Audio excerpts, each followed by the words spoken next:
Furto con destrezza in concorso, e questo il motivo dell'arresto di questa notte dei carabinieri dell'aliquota radiomobile nei confronti di questi 3 giovani che sono resi responsabili di questo reato all'interno del locale pubblico Feston di San Vendemiano, frequentatissimo da tanti giovani.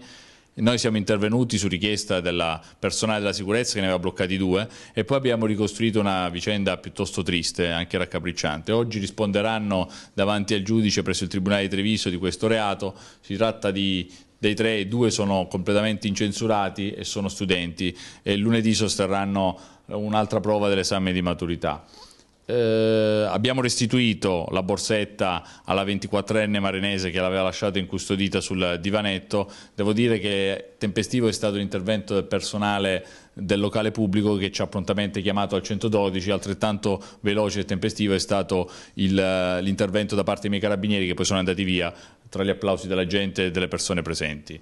Raccomando a tutti di stare molto attenti in questo periodo, soprattutto perché da un lato bisogna combattere i furti e quindi evitare di lasciare case aperte, finestre troppo aperte, soprattutto nel caldo estivo, e quindi anche oggetti, borse, borselli, marsupi incustoditi anche all'interno delle auto.